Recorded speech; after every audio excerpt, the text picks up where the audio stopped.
Medicover hospitals आज advance next generation ophthalmology department launch कर रहा है।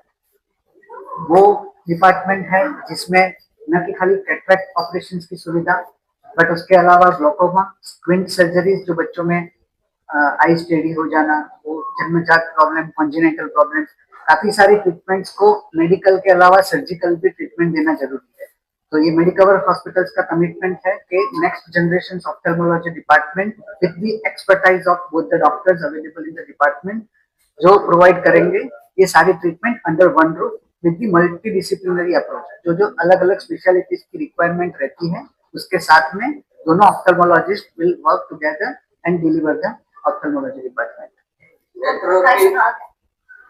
और जब उनके रिसर्च है ये जो एज ग्रुप है चलो ये उसके लिए क्या फैसिलिटीज आप पेपर से दे और टाइम पे डायग्नोसिस करना हे सांगत होते की डायग्नोसिस जे डोळ्याची बिमारी जी आहे ते वेळेत निदान करणं फार गरजेचं आहे। लहान मुलांपासून मी आताच तुम्हाला सांगितलं की लहान मुलांचा पडदा रेटिना स्टिम्युलेट करणं फार गरजेचं असतं। जर त्याचा रेटिना वेळेत स्टिम्युलेट झाला नाही कुठल्याही कारणाने, भले त्याला मार लागला असेल, डोळा तेढा झाला असेल किंवा त्याच्यात मोतीबिंदू असेल, लहान असेल, कधी कधी वरची जी आपली आयलिड असते ती पण खाली पडलेली असते, त्याला आपण टोसिस म्हणतो, त्याच्यामुळे पण लाईट एंटर होत नाही त्या प्युपलमध्ये आणि तो रेटिनाला स्टिम्युलेट होत नाही। असे सगळे कंडिशन्स वेळेत डायग्नोज करणं गरजेचं आहे टू प्रिव्हेंट अमलावटी और lazy I in small children. तर ते वेळेत करणं गरजेचं आहे।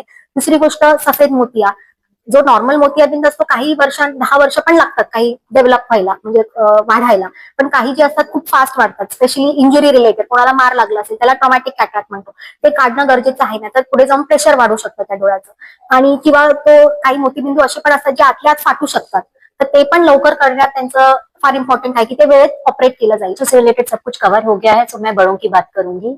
यहाँ पे हम लोगों को दो चीज बहुत इंपॉर्टेंट है। एक तो anyone who is +40 should get a eye checkup done once in a year.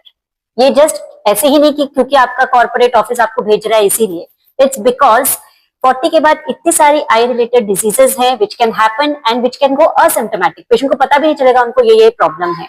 As I said, मेरे पास 30-32 इयर्स के पेशेंट आते हैं जो कि डायबिटिक रेटिनोपैथी होती है, उनको पर्दे में ब्लीडिंग हो रही है, पर्दा खिंच रहा है, and they didn't even know that they have diabetes.